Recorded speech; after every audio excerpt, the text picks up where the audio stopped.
O ar na Prestige Motors era uma mistura densa e arrogante de couro italiano recém-curtido, cera automotiva importada e o silêncio pesado do dinheiro.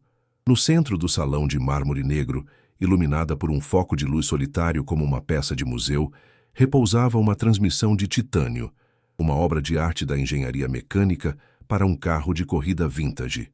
Cada engrenagem polida, cada parafuso milimetricamente posicionado sob a cúpula de vidro, sussurrava um preço que a maioria das pessoas jamais veria em uma vida inteira. E de pé diante dela, uma anomalia naquele universo de luxo, estava Clara. Seu macacão de mecânico desbotado era uma mancha de realidade crua no brilho estéril do lugar. Suas botas de trabalho, marcadas por anos de graxa e óleo, pareciam profanar o chão espelhado. Ricardo, o gerente da loja, um homem cujo terno de linho parecia ter sido costurado em seu corpo e cujo relógio de ouro reluzia como um pequeno sol, a observava com um desprezo que mal se dava ao trabalho de esconder. Ele via apenas a sujeira sob as unhas dela, a mochila gasta pendurada em um ombro tenso, e um sorriso venenoso começou a se formar em seus lábios. O sorriso de Ricardo se alargou, transformando-se em uma máscara de escárnio. Ele se inclinou sobre o balcão, o cheiro de sua colônia cara, invadindo o espaço de Clara como uma afirmação de domínio. Ele não baixou a voz. Pelo contrário, ele a projetou para que cada canto daquele templo de opulência pudesse ouvir. O silêncio que se seguiu foi absoluto, quebrado apenas pelo som agudo e cruel de suas palavras, que caíram sobre Clara como pedras. Você não tem crédito p essa peça. A frase ecoou, ricocheteando no mármore polido e no vidro dos carros multimilionários. Uma gargalhada estridente explodiu de sua garganta. Um som feio em um lugar tão bonito. Dois clientes que negociavam um conversível próximo se viraram, seus rostos exibindo uma mistura de curiosidade e diversão cruel. Clara permaneceu imóvel, o rosto inescrutável, a mão apertando a alça da mochila com tanta força que os nós dos dedos ficaram brancos. Ela não era uma cliente para ele, era uma piada. Um inseto que havia pousado em sua vitrine impecável e precisava ser esmagado publicamente para o deleite dos verdadeiros frequentadores do lugar. A humilhação era um espetáculo, e Ricardo era um mestre de cerimônias sádico. Vendo que tinha uma audiência, ele decidiu ampliar o palco. Com um gesto teatral, ele acenou para os outros clientes e funcionários, sua voz gotejando um veneno adocicado.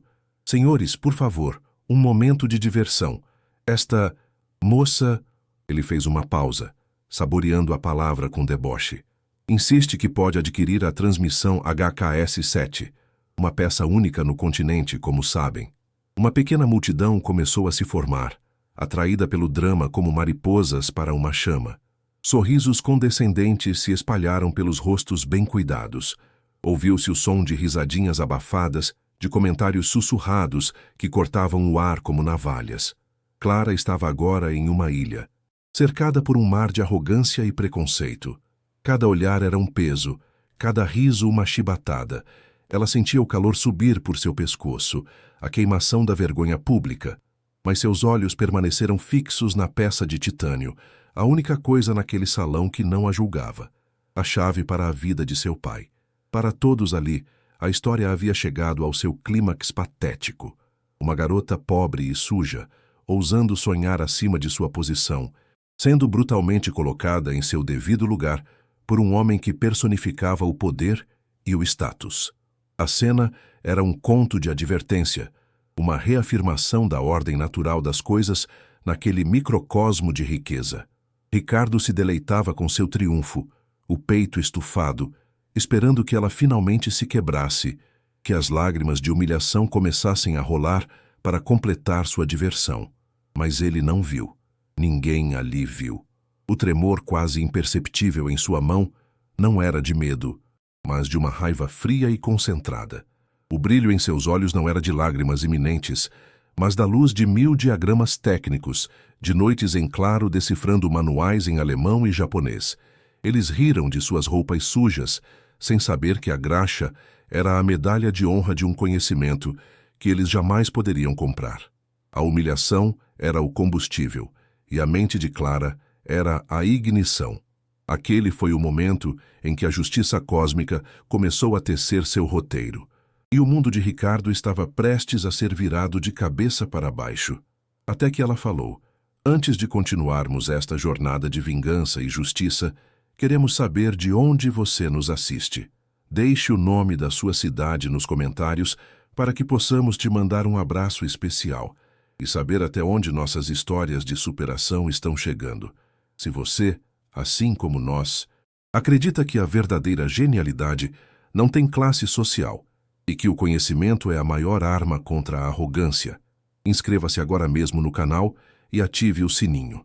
Fazendo isso, você se junta à nossa comunidade e garante que não perderá o desenrolar épico desta e de outras histórias transformadoras. E pode acreditar, o que Clara fará a seguir, com apenas um celular de tela trincada, vai deixar todos, incluindo você, de queixo caído. Fique até o final, pois a redenção será tão poderosa quanto a humilhação foi cruel, e a lição que Ricardo aprenderá será inesquecível. Você não vai querer perder um segundo sequer. A figura de Clara, parada naquele palco de arrogância, era um estudo em contrastes. Com 24 anos, ela carregava nos ombros um peso muito maior que a mochila gasta. O macacão, um dia azul marinho, agora era um mosaico de manchas de óleo e tons desbotados, um mapa de incontáveis horas passadas debaixo de chassis e sobre motores abertos. Suas botas de trabalho, com as pontas arranhadas e o couro rachado, contavam uma história de trabalho árduo que nenhuma palavra poderia expressar. Mas a verdadeira história estava em suas mãos. A graxa teimosamente alojada sob suas unhas não era um sinal de desleixo, como Ricardo e os outros presumiam. Era um brasão de família. Era a tinta com a qual seu pai havia escrito seu legado. E agora, era a armadura com a qual Clara enfrentava um mundo que só enxergava sua superfície, ignorando completamente a fornalha de determinação que queimava por dentro, uma força silenciosa e inabalável.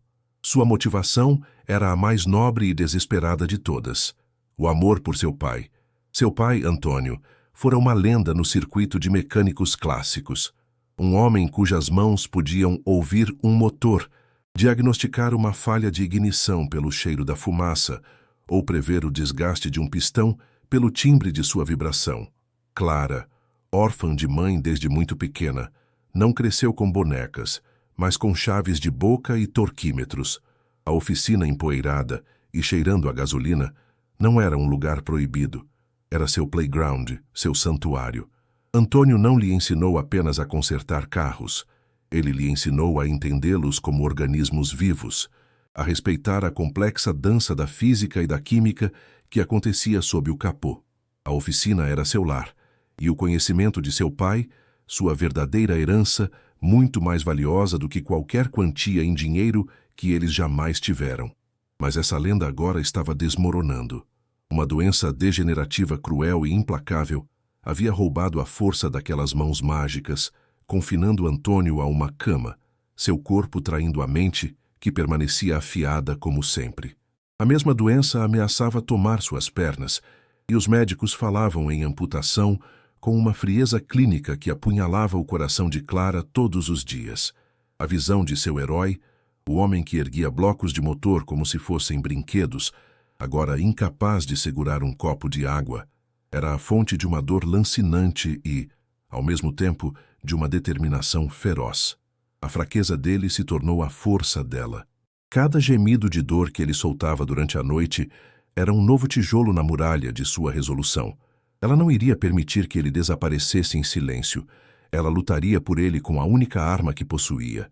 Essa arma estava em pedaços, acumulando poeira no canto da velha oficina.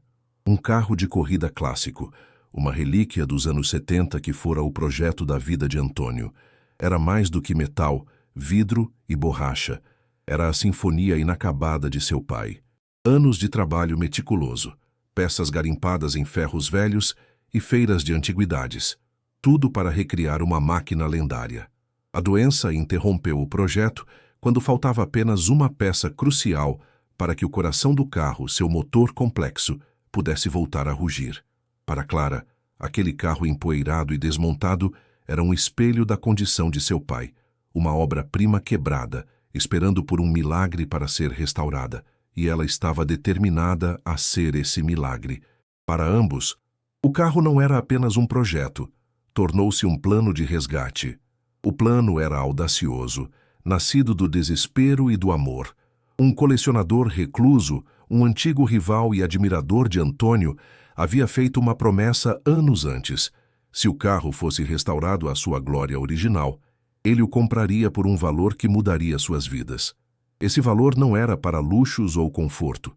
Era a quantia exata necessária para um tratamento experimental na Europa.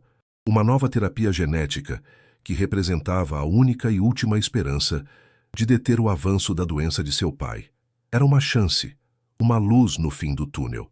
E o único obstáculo que bloqueava essa luz era aquela peça de titânio brilhando sob uma cúpula de vidro na Prestige Motors. Aquela transmissão não era apenas um componente mecânico, era a chave para a vida de seu pai, a linha de chegada de sua corrida contra o tempo. A arma secreta de Clara não era de aço ou pólvora, mas de conhecimento puro, forjado no fogo da necessidade. Sua educação não veio de universidades caras, mas do chão de concreto da oficina de seu pai. Ela aprendeu a ler, não em cartilhas, mas em manuais de serviço com páginas amareladas e manchadas de graxa. Desde criança, enquanto outras meninas brincavam, ela estava memorizando torques de aperto e diagramas de fiação. Após a doença de seu pai, essa sede de conhecimento se tornou uma obsessão voraz. Ela percebeu que os segredos mais profundos dos motores clássicos não estavam escritos em português. O conhecimento verdadeiro, o detalhe que separava o bom do genial, estava trancado em outras línguas, em manuais técnicos que nunca haviam sido traduzidos. Então, com a teimosia herdada de seu pai, ela fez o impensável. Usando aplicativos gratuitos em seu celular velho, com a tela trincada formando uma teia de aranha sobre o texto, ela começou a aprender alemão. Cada noite, depois de cuidar do pai e trabalhar em bicos para pagar as contas, ela se dedicava a decifrar a gramática complexa, a construir um vocabulário técnico, frase por frase, diagrama por diagrama. Ela desvendou os segredos dos engenheiros da Baviera. Depois do alemão, veio o japonês para entender as especificações de desempenho dos motores de corrida dos anos 80. O mundo zombava de sua aparência, mas não tinha ideia de que, por trás daqueles olhos cansados, floresciam múltiplos idiomas, todos a serviço de um único propósito: dominar a linguagem das máquinas. Suas madrugadas eram um ritual silencioso de estudo sobre-humano. O único som na casa adormecida era o zumbido de um computador antigo e o clique de seu mouse enquanto ela navegava por fóruns obscuros de engenharia, lugares na internet onde velhos mestres mecânicos compartilhavam sabedorias arcanas. Ela devorava vídeos granulados, digitalizados de fitas VHS, de testes de motores realizados décadas antes de ela nascer. Assistia a aulas de engenharia mecânica de universidades de prestígio, disponíveis de graça no YouTube, pausando e rebobinando incansavelmente até que cada equação, cada princípio termodinâmico estivesse gravado em sua mente. Enquanto os ricos como Ricardo dormiam em lençóis de seda, Clara dormia sobre livros abertos, o cheiro de papel velho misturado ao cheiro de graxa em suas mãos. Esse conhecimento tornou-se quase uma segunda natureza, uma percepção extrasensorial. Ela não precisava mais apenas ler sobre uma falha, ela podia senti-la. Ao ouvir o som de um motor, sua mente projetava instantaneamente um holograma de suas partes internas, visualizando a fricção, a temperatura, a pressão. Ela conhecia as tolerâncias de metais que não eram fabricados há 50 anos, os boletins técnicos secretos emitidos pelas fábricas para corrigir falhas de projeto que apenas um punhado de pessoas no mundo conhecia. A genialidade de seu pai era intuitiva, nascida da experiência. A de Clara era diferente. Era uma fusão daquela intuição herdada com uma base de dados enciclopédica e global, adquirida através de uma disciplina de ferro que ninguém podia ver ou sequer imaginar. E agora, todo esse sacrifício, todas essas noites sem dormir, Todo esse conhecimento destilado de décadas de engenharia global estava concentrado naquela jovem figura, imóvel no centro do salão de mármore. Ricardo e sua plateia de escarnecedores viam uma menina suja, uma intrusa, um alvo fácil para sua crueldade casual. Eles não podiam ver a biblioteca de Alexandria da mecânica que residia em sua mente. Eles não podiam sentir o peso da vida de um pai em seus ombros. Um peso que não a esmagava, mas a transformava em diamante. Eles riram de suas roupas, sem saber que estavam zombando de uma guerreira que havia chegado ao campo de batalha. A humilhação deles era apenas o prefácio. O capítulo principal, a demonstração de sua genialidade pura, estava prestes a começar, e o mundo deles nunca mais seria o mesmo. Ricardo, o personificador da arrogância em um terno de linho italiano, sentiu um prazer perverso florescer em seu peito. A presença de Clara não era mais apenas uma irritação. Tornara-se uma oportunidade, uma chance de reafirmar sua autoridade e o abismo social que o separava dela, e de fazer isso de forma espetacular. Ele ajeitou o nó da gravata de seda, um gesto pequeno e calculado, e um brilho predatório acendeu em seus olhos. Aquele não era mais um showroom de carros. Havia se tornado seu teatro particular, e ele estava prestes a dirigir uma peça humilhante, com Clara como a única e infeliz protagonista. A Maserati nova estacionada lá fora, o relógio de ouro maciço em seu pulso, tudo isso exigia um tributo de poder, e a jovem mecânica seria o sacrifício perfeito para seu ego insaciável. Ele limpou a garganta, não por necessidade, mas por efeito dramático. Sua voz, quando falou, não era alta, mas carregada de uma autoridade cortante que silenciou instantaneamente o murmúrio baixo dos negócios sendo fechados. Senhores, por favor, um momento de vossa atenção.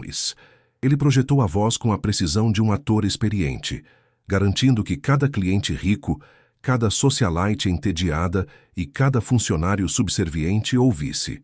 Temos um pouco de diversão inesperada esta tarde. A palavra diversão foi dita com um tom de zombaria tão evidente que atraiu todos os olhares, transformando Clara, que até então era apenas uma figura dissonante no fundo, no centro absoluto e desconfortável de todas as atenções. O palco estava montado, as cortinas abertas, e a luz do holofote da crueldade agora a cegava. Como um maestro regendo sua orquestra de desprezo, Ricardo gesticulou amplamente em direção a Clara. O movimento era gracioso, mas o veneno em sua intenção era palpável. Esta moça. Ele cuspiu a palavra moça, como se fosse um insulto, deixando-a pairar no ar por um momento antes de continuar. Insiste que tem os meios para adquirir nossa joia da coroa, a transmissão HKS-7. Uma onda de risadinhas percorreu a multidão. Eram risos abafados atrás de mãos adornadas com anéis de diamante, sorrisos de escárnio trocados entre homens de negócios cujos sapatos valiam mais do que Clara ganhava em um ano. Eles a olhavam de cima a baixo, seus olhares dissecando seu macacão manchado, suas botas gastas, e a julgando indigna de sequer respirar aquele ar rarefeito. A humilhação era agora um esporte coletivo. Ricardo havia transformado o preconceito individual em um evento social, um circo onde a plateia se sentia superior ao participar do ridículo. Os funcionários, pegos na correnteza, trocaram olhares desconfortáveis, mas um sorriso forçado brotou nos lábios do vendedor mais jovem, ansioso para agradar o chefe. Uma mulher com um colar de pérolas sussurrou para o marido, alto o suficiente para ser ouvido. De onde saiu essa criatura? Vai sujar o chão. Cada comentário, cada riso, era um golpe, solidificando a barreira invisível, porém intransponível, entre o mundo deles e o dela. Clara sentia o peso de centenas de olhos, cada par a julgando, a condenando por um crime que ela não cometeu. O crime de ser pobre em um santuário de ricos. Incomodado pela postura estoica de Clara, que se recusava a chorar ou a fugir, Ricardo decidiu elevar a aposta. Ele precisava quebrar aquele espírito, transformar sua calma desafiadora em desespero absoluto. Um sorriso cruel e calculista se espalhou por seu rosto. Ele se aproximou mais, invadindo o espaço pessoal dela, o cheiro de sua colônia cara tornando-se sufocante. "Sabe de uma coisa?" ele disse. Sua voz agora um sussurro conspiratório para sua audiência cativa. "Palavras são baratas. Vamos tornar isso mais interessante. Vamos fazer uma aposta." A palavra aposta caiu no salão com o peso de uma bigorna, transformando a atmosfera de zombaria casual em uma tensão elétrica. O circo estava prestes a ter seu grande ato. O silêncio que se instalou era mais pesado e mais opressivo do que qualquer som. Era um silêncio faminto, carregado de expectativa. Todos se inclinaram ligeiramente para a frente, ansiosos para não perder nenhum detalhe da execução pública que estava por vir. Ricardo saboreou o momento, deixando a tensão crescer até se tornar quase insuportável. Seus olhos percorreram a multidão, garantindo que todos fossem testemunhas, antes de se fixarem novamente em Clara, com um brilho de triunfo sádico. Ele era o leão e ela, a presa encurralada no centro da arena. Ele não queria apenas derrotá-la, ele queria que sua humilhação se tornasse uma lenda dentro daquelas paredes de mármore, uma história a ser contada para desencorajar qualquer outro azarão que ousasse sonhar. "Eu aposto o valor integral da peça", ele anunciou, sua voz ressoando com uma falsa generosidade. R$ 50.000. O número pairou no ar, uma quantia astronômica e absurda naquele contexto. Era o preço de um carro de luxo de entrada, uma soma que ele sabia que ela provavelmente nunca havia visto. A multidão prendeu a respiração coletivamente. A aposta era tão desproporcional, tão cruelmente unilateral, que se tornava fascinante. R$ 50.000 do meu próprio bolso, ele acrescentou, para deixar claro que aquilo era pessoal. E você não tem como provar, aqui e agora, que merece nem sequer tocar nesta transmissão. Ele não falou de dinheiro ou crédito. A condição era sobre merecimento, um conceito abstrato e subjetivo que apenas ele poderia julgar. A armadilha estava perfeitamente montada. Não havia como Clara vencer. Se ela tentasse mostrar um extrato bancário, ele zombaria do valor. Se ela tentasse argumentar, ele a descartaria como insolente. A vitória dele estava garantida no próprio enunciado da aposta, que era sobre subjugar seu espírito, não sobre testar seus recursos. E então, ele revelou a outra metade da aposta, a parte que continha a verdadeira punição, a sentença que a colocaria em seu devido lugar aos olhos de todos. Seu sorriso se alargou, tornando-se uma fenda cruel em seu rosto bronzeado. Ele se deleitava com a genialidade de sua própria maldade, preparando-se para desferir o golpe de misericórdia que selaria o destino dela. "E se você perder?" Ele fez uma pausa dramática, sua voz baixando para um tom íntimo e venenoso. "O que, convenhamos, é uma certeza. Você não me pagará com dinheiro que não tem." Ele olhou para as mãos dela, para a graxa sob as unhas, e um olhar de repulsa fingida cruzou seu rosto. "Você me pagará com trabalho." "O tipo de trabalho para o qual você está vestida?" A multidão entendeu imediatamente. O ar se encheu de uma expectativa perversa. Ricardo estava prestes a formalizar a hierarquia social que todos ali sentiam ser a ordem natural do universo. Ele não a via como uma potencial cliente, ou mesmo como uma pessoa, mas como mão de obra barata, um corpo a ser explorado. A sentença foi proferida com um prazer evidente. "Você limpará minha oficina inteira", ele declarou. "Não esta vitrine", ele gesticulou para o salão impecável, "mas a oficina de verdade. Lá nos fundos, onde a graxa é real e o chão não vê cera há anos, você vai esfregar cada mancha de óleo, limpar cada ferramenta, varrer cada centímetro daquele lugar imundo, por um mês inteiro, de graça." A palavra graça foi o toque final, a pincelada de mestre em sua obra de humilhação. Não se tratava de compensação, tratava-se de servidão. Era um ato de dominação feudal, uma demonstração de que ele podia dispor do tempo e da dignidade dela como bem entendesse, para o entretenimento de seus pares. Um calafrio de excitação percorreu a multidão. A crueldade da aposta era tão chocante que se tornava irresistível. Era um drama da vida real, muito mais interessante do que discutir a potência de um motor V12 ou a cor do estofamento de um novo conversível. Ricardo havia conseguido. Ele transformou uma tarde monótona em um espetáculo inesquecível de poder e humilhação. Ele se sentia como um imperador romano no Coliseu, decidindo o destino de um gladiador com um simples gesto. Todos os olhos, sem exceção, estavam agora fixos em Clara, esperando por sua inevitável capitulação. Eles queriam vê-la quebrar. Queriam ouvir sua voz trêmula, aceitando a derrota, ou vê-la correr para fora em lágrimas. O silêncio que se seguiu à proposta de Ricardo era absoluto, pesado como uma mortalha. O único som era o zumbido distante do ar-condicionado, um ruído branco para o drama intenso que se desenrolava.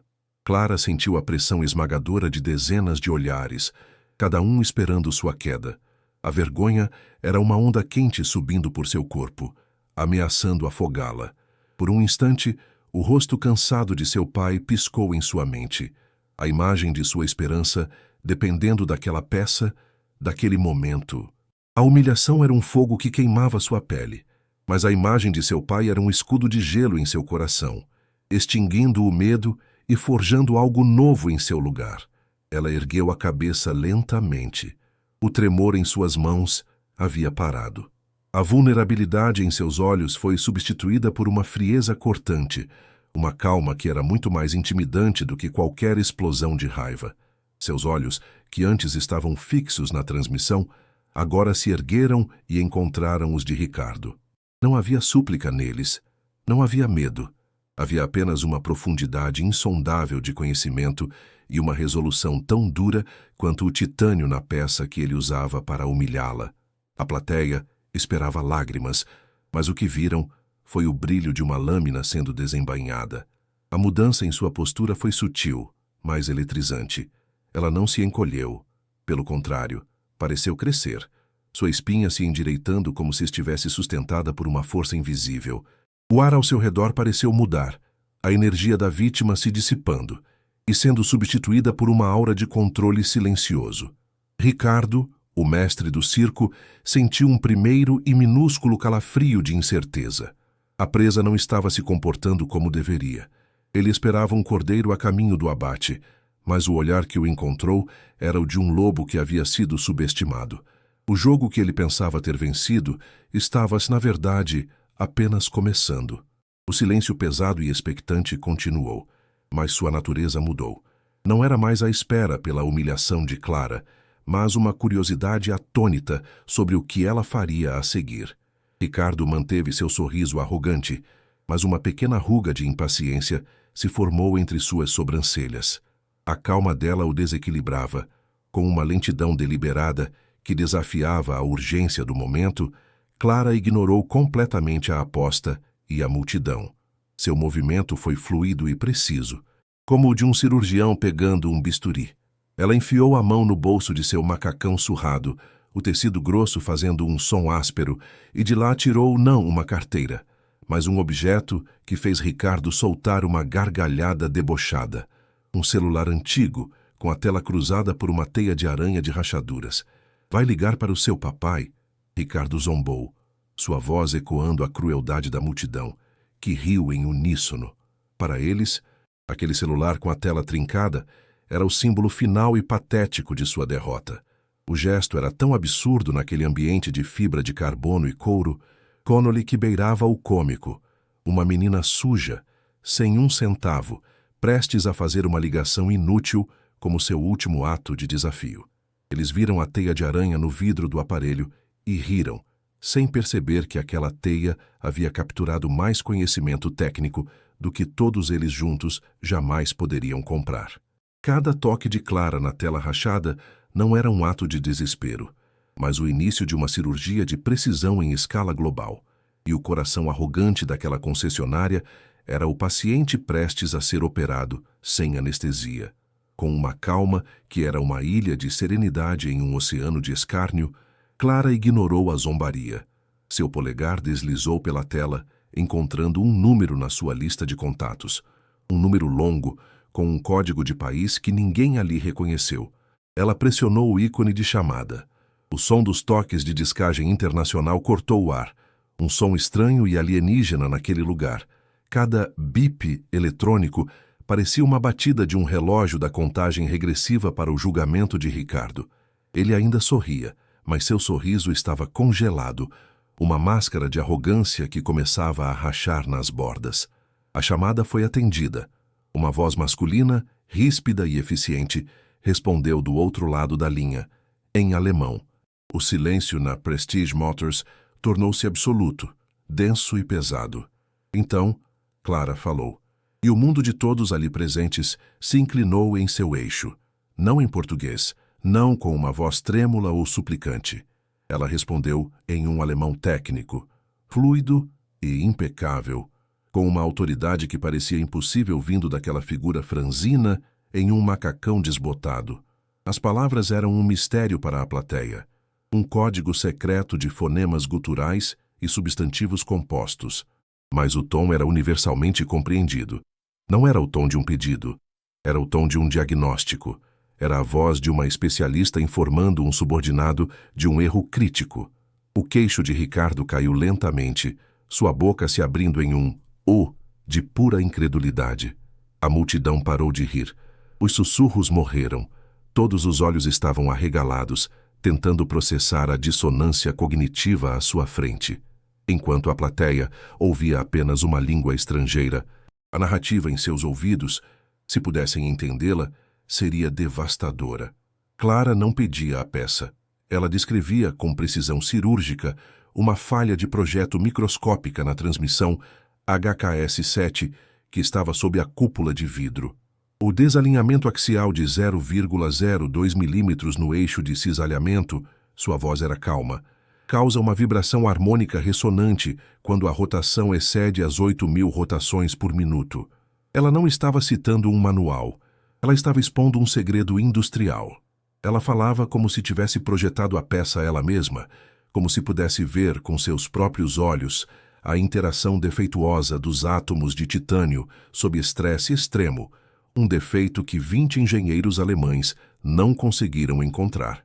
Para selar sua autoridade com uma finalidade absoluta, ela adicionou o golpe de mestre. Ainda em alemão perfeito, ela citou, de memória, o número de série do lote de fabricação afetado. Um código alfanumérico de 16 dígitos que ela recitou sem hesitar. Era uma informação que apenas alguém de dentro da fábrica, ou alguém com uma inteligência investigativa sobrenatural, poderia saber. Era o cheque-mate. Ela terminou a chamada abruptamente, com um simples e seco "danke", e guardou o celular no bolso.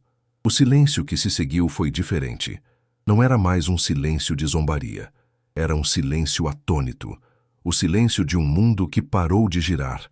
Um vácuo criado pela implosão da arrogância de todos naquela sala. Por um longo e tenso minuto, nada aconteceu. O único movimento era o suor que começou a brilhar na testa de Ricardo. Ele tentou desesperadamente recuperar o controle da narrativa, forçando uma risada que soou oca e frágil. O que foi isso? Uma chamada para a embaixada da fantasia? Um trote para a Alemanha? Ele tentou zombar, mas sua voz traiu uma ponta de pânico. A multidão não riu desta vez. Eles se entreolharam, confusos e inquietos. A performance de Clara fora tão convincente, tão absurdamente específica, que plantou uma semente de dúvida no solo fértil de sua certeza. E se não fosse um blefe? A possibilidade, antes impensável, agora pairava no ar como uma ameaça invisível. O circo havia perdido seu mestre de cerimônias. Foi então que um novo som penetrou o silêncio do showroom. Um som baixo, rítmico, vindo de fora. Um bum-bum-bum, que crescia em volume e intensidade a cada segundo. Não era o ronco de um motor de 12 cilindros, era algo mais pesado, mais poderoso. As cabeças se viraram para as enormes janelas de vidro. O som agora era inconfundível. Era o som de pás de helicóptero cortando o ar cada vez mais perto. O som vibrava nas taças de champanhe intocadas. O mundo exterior, que até então fora mantido à distância pelas paredes de vidro da Prestige Motors, estava invadindo seu santuário. E vinha do céu. A dúvida no rosto das pessoas se transformou em espanto. Um helicóptero preto e elegante, um Augusta Westland que parecia mais uma arma do que um veículo, desceu com uma precisão militar no estacionamento exclusivo da concessionária. O vento de suas hélices levantando uma nuvem de poeira que ousou sujar o capô de uma Ferrari e uma Lamborghini. A porta deslizou para o lado e de lá emergiu um homem idoso, de cabelos brancos e impecavelmente vestido com um terno escuro. Não havia nada da ostentação de Ricardo em sua aparência. Ele exalava uma aura de poder antigo, consolidado, a autoridade de quem não precisa prová-la. Era Herr Klaus Wagner, o lendário e recluso fundador e proprietário da fábrica alemã, um titã da indústria cujo nome era uma lenda sussurrada em reverência. Herr Wagner entrou na concessionária como se fosse sua. Os vidros tremeram quando a porta se fechou atrás dele. Ricardo, pálido como um fantasma, correu em sua direção, gaguejando uma saudação. Herr Wagner, que honra inesperada! O magnata alemão nem sequer olhou para ele. Ele o contornou como se Ricardo fosse um móvel. Seus olhos azuis e penetrantes varrendo a sala com um propósito singular. Ele ignorou a multidão boquiaberta, os clientes milionários, os vendedores paralisados. Seus olhos encontraram Clara, ainda de pé, calma, no centro de tudo. Ele caminhou diretamente até ela, seus passos pesados ecoando no mármore como marteladas de um juiz. Ao chegar na frente dela, ele fez algo que chocou a todos mais do que qualquer coisa. Ele se inclinou em um aceno respeitoso. Fräulein Clara, disse ele, sua voz grave e com um forte sotaque. As palavras seguintes de Wagner foram o trovão que se seguiu ao relâmpago. Falando em um português claro e deliberado, para que todos pudessem ouvir, ele declarou: Fräulein Clara, sua análise estava correta. A frase caiu como uma bomba. Meus melhores engenheiros procuram essa falha de ressonância há 6 meses. 6 meses. Ele olhou para a peça sob a cúpula, depois para Clara, com uma mistura de admiração e espanto. Essa peça não está à venda para você. Ricardo sentiu um pingo de alívio, um erro de cálculo que durou 1 milissegundo, antes de Wagner desferir o golpe final. É um presente, e um pedido de desculpas formal da minha empresa pela nossa falha. A aposta, a humilhação, tudo se desfez em pó. Mas a prova final ainda estava por vir. Herr Wagner apontou para um carro de corrida vintage que estava em exposição em uma plataforma giratória, uma joia da coroa da concessionária. Aquele carro tem uma transmissão do mesmo lote defeituoso. Nossos mecânicos não conseguiram resolver a vibração. Por favor. Ele fez um gesto para um dos mecânicos da Prestige Motors, que, tremendo e pálido, entrou no carro e girou a chave. O motor explodiu em vida, não com um ruído áspero ou uma vibração preocupante, mas com um rugido perfeito, limpo, uma sinfonia de poder mecânico puro que encheu o salão. Ele acelerou, e o som tornou-se um grito agudo e estável, sem um pingo da vibração que os atormentara por semanas. Era o som da genialidade pura, o som da vingança de Clara. O rugido perfeito do motor foi seguido por um silêncio de outro mundo. Um silêncio atônito, absoluto, onde a única coisa que se ouvia era o som de queixos caindo coletivamente. Ricardo estava petrificado, a cor esvaindo-se completamente de seu rosto. Sua máscara de arrogância estilhaçada em 1000 pedaços. Ele olhava do carro perfeitamente afinado para a jovem que ele havia tentado destruir, e seu cérebro simplesmente se recusava a computar a realidade. Então, no fundo da sala, um dos clientes, um industrial que viera comprar um Bentley, começou a aplaudir. Lentamente, hesitante no início, depois com força, outro se juntou a ele, e mais outro. Em segundos, o showroom inteiro, um lugar acostumado ao silêncio do luxo, explodiu em uma onda de aplausos estrondosos, uma ovação de pé, não para o carro, não para Herr Wagner, mas para a jovem mecânica de mãos sujas e genialidade cósmica. Comente respeito se você acredita que Clara merecia essa transformação. Ricardo permaneceu congelado em meio à tempestade de aplausos, mas para ele, o som não era de celebração. Era o barulho ensurdecedor de seu universo desmoronando. Cada palma batendo era um martelo quebrando as fundações de seu ego, um eco de sua própria insignificância. O terno de linho caro, que minutos antes era sua armadura de status, agora parecia uma fantasia de palhaço, apertada e ridícula. Um suor frio brotou em sua testa, não de calor, mas do pavor gelado da aniquilação social. Ele olhava para a figura de Clara, agora ladeada pelo titã da indústria, Herr Wagner, e não via mais uma adversária. Ele via um poder de uma natureza que ele não podia compreender e, portanto, não podia combater.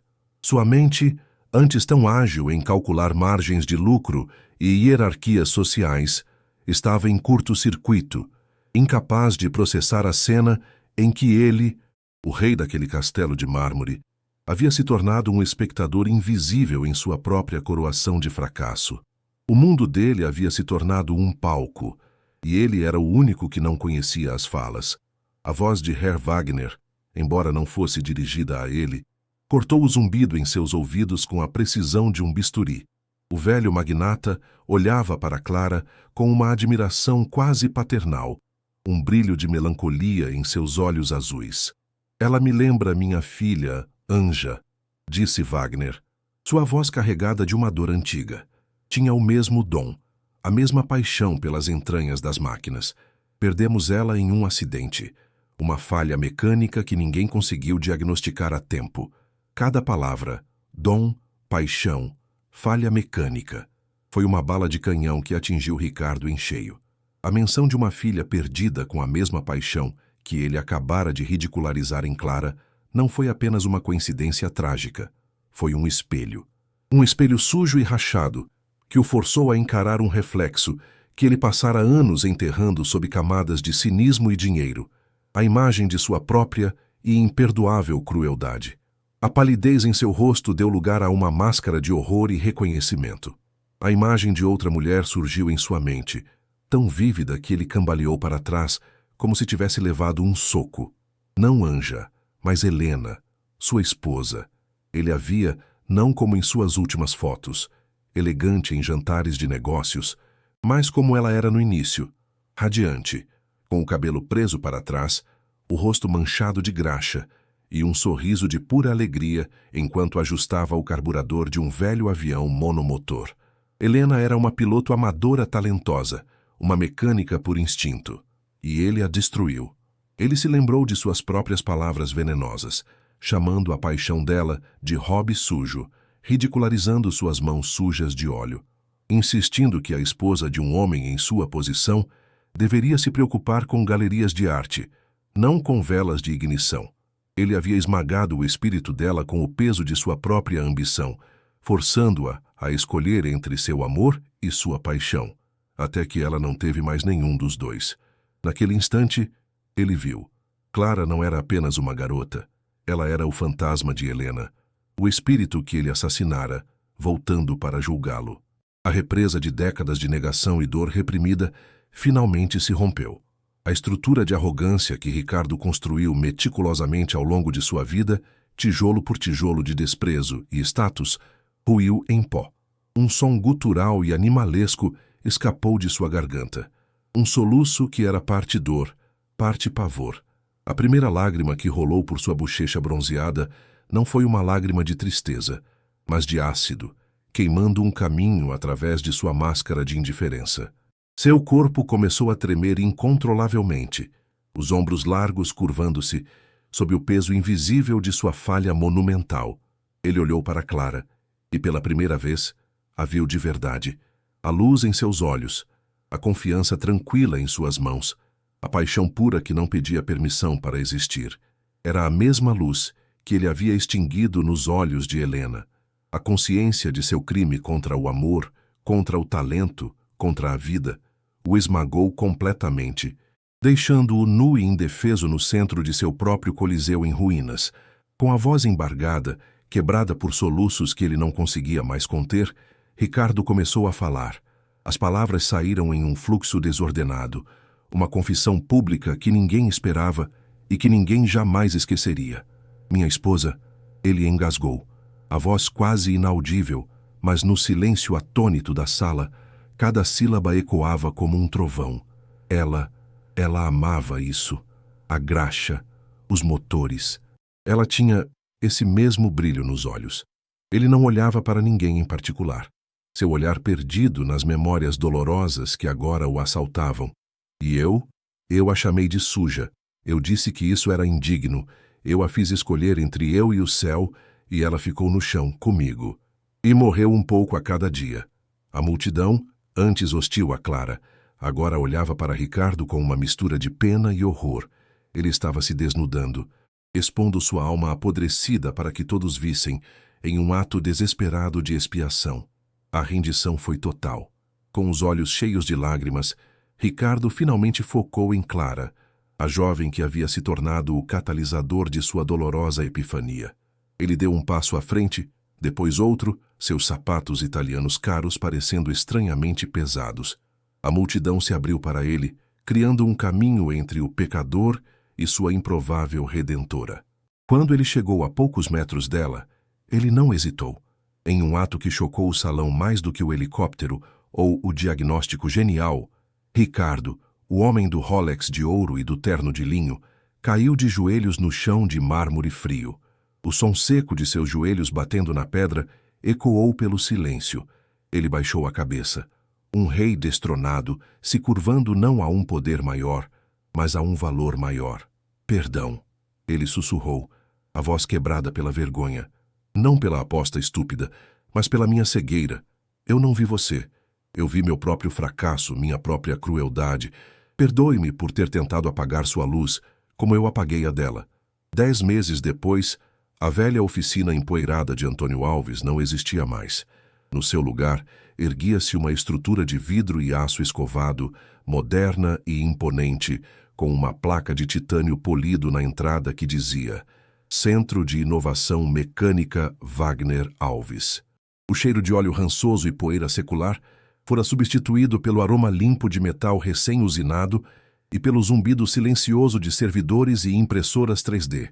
A luz amarelada e fraca de lâmpadas incandescentes dera lugar a painéis de LED brilhantes que iluminavam um chão de concreto polido, tão espelhado quanto o mármore da Prestige Motors.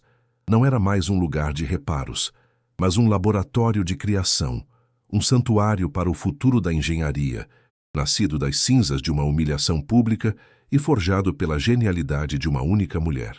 Era um monumento vivo, uma prova física de que a justiça, por vezes, não é cega, mas sim, perfeitamente projetada e executada. Clara já não usava o macacão desbotado. Agora, vestia um uniforme elegante, desenhado por ela mesma, com seu nome e o título Diretora de Pesquisa e Desenvolvimento, bordado sobre o coração. Ela ainda sujava as mãos, mas agora o fazia ao lado de uma equipe de jovens engenheiros brilhantes que a olhavam com uma reverência que beirava a adoração. Sua postura havia mudado. Os ombros, antes curvados pelo peso do mundo, agora estavam eretos, carregados de uma autoridade tranquila e inquestionável. No entanto, ela permanecia a mesma em sua essência. A humildade não a abandonara. Ela almoçava com os estagiários, ouvia atentamente as ideias do mais novo aprendiz e sua risada ainda era a mesma, genuína e calorosa, ecoando pelos corredores impecáveis do centro que era, em todos os sentidos, a materialização de sua alma resiliente. O projeto principal do centro, financiado integralmente por um admirado Herr Wagner, era o espelho da nobreza de Clara.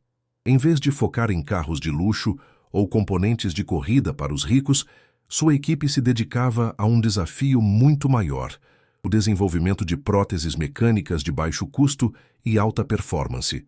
Inspirada pela luta de seu próprio pai, ela usou seu conhecimento enciclopédico de materiais e cinemática para revolucionar a tecnologia assistiva. O momento mais recompensador de sua vida não foi o cheque de Herr Wagner, mas o dia em que viu seu pai, Antônio, levantar-se da cama e caminhar pelo laboratório, apoiado em um protótipo de perna biônica que ela mesma projetara.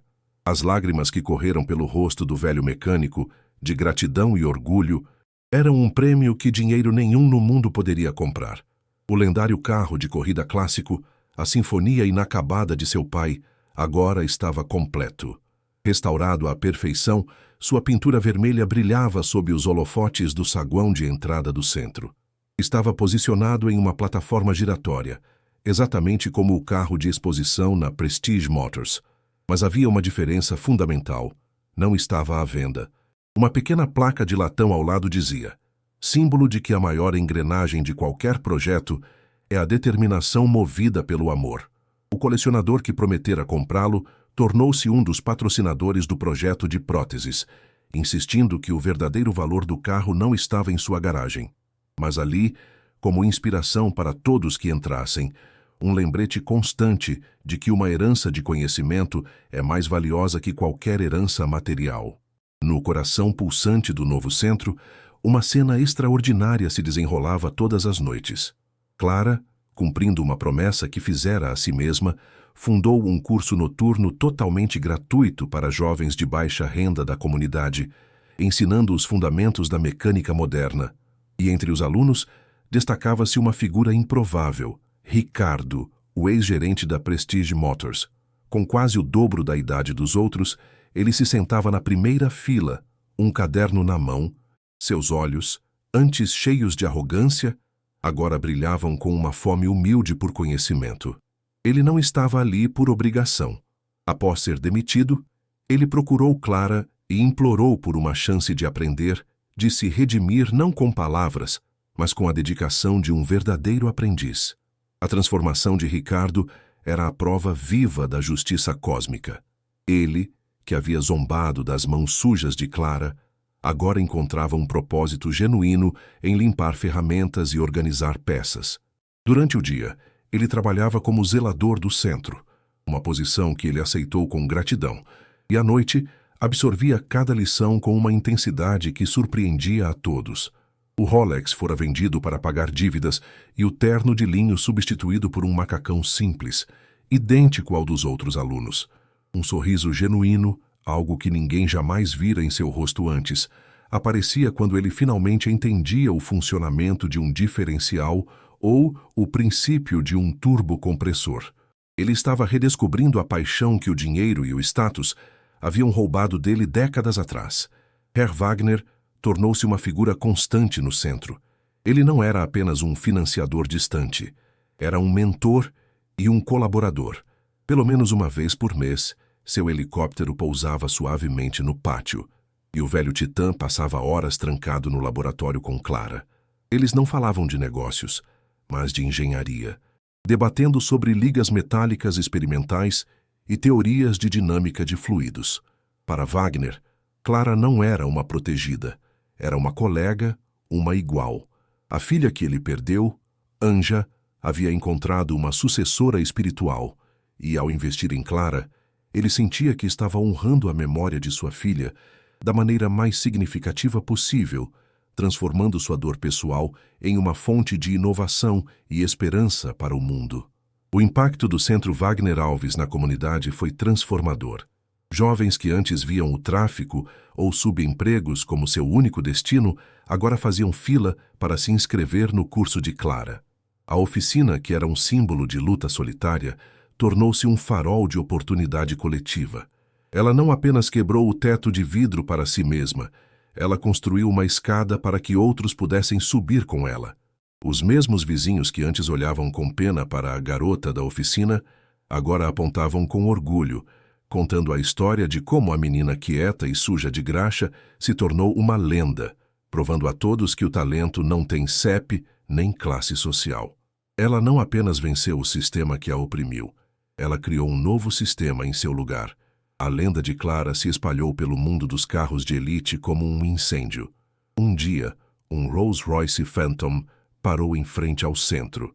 Dele desceu um dos homens de negócios que havia rido dela na Prestige Motors. Com o rosto corado de vergonha, ele explicou que o motor de seu carro de coleção, uma peça raríssima, apresentava um problema que nem os especialistas da fábrica na Inglaterra conseguiam resolver. Ele veio pedir humildemente pela ajuda de Clara. Ela o recebeu com uma cortesia profissional e fria, analisou o problema e, em menos de uma hora, diagnosticou uma falha obscura no sistema de injeção. Ela não cobrou pelo serviço, apenas disse: considere como um pagamento pela lição que aprendi naquele dia. A humilhação de não poder pagar foi uma vingança muito mais potente do que qualquer fatura. O ciclo de justiça para seu pai se fechou da forma mais bela possível. Com a prótese permitindo-lhe mobilidade total, Antônio Alves não se aposentou. Ele se tornou o mestre consultor do curso noturno. Sua experiência intuitiva, combinada com a abordagem científica de Clara, criou um método de ensino único. Os olhos do velho mecânico, antes turvos de dor e resignação, agora brilhavam com um propósito renovado. Ele caminhava entre os jovens alunos, suas histórias e conselhos, valendo mais do que qualquer livro didático. Clara não apenas salvara a vida e o corpo de seu pai, ela restaurara sua alma, devolvendo-lhe a dignidade de seu ofício e o prazer de compartilhar seu legado com uma nova geração. Em uma tarde quente, Ricardo estava no pátio, mostrando pacientemente a uma jovem aluna como calibrar corretamente um sensor de fluxo de ar. Ele explicava com uma clareza e uma paixão que o surpreendiam. A aluna, por sua vez, o ouvia com atenção, sem ter a menor ideia de quem ele fora. Naquele momento, ele não era o gerente fracassado ou o arrogante humilhado. Ele era apenas um homem mais velho, compartilhando conhecimento, encontrando um tipo de riqueza que jamais conhecera, a da utilidade, da conexão humana e de uma consciência finalmente em paz. Ele olhou para Clara, que observava a cena de longe com um pequeno sorriso, e acenou com a cabeça em um gesto de gratidão silenciosa. Ele havia perdido tudo para, finalmente, encontrar a si mesmo. E assim, no coração daquela oficina renascida, uma lição foi gravada em aço e titânio para que o mundo jamais esquecesse. Eles aprenderam, da maneira mais dura e mais bela, que o verdadeiro valor de um ser humano não reside em sua aparência, em seu extrato bancário ou no status que projeta. Reside na profundidade de seu conhecimento, na resiliência de seu espírito e na força de seu caráter. O talento verdadeiro, quando alimentado pela determinação e pelo amor, é uma força da natureza. Ele não apenas quebra as barreiras da arrogância e do preconceito, ele as pulveriza e usa os destroços para construir pontes, para erguer um mundo onde a genialidade, e não o privilégio, sempre encontrará seu caminho para a luz.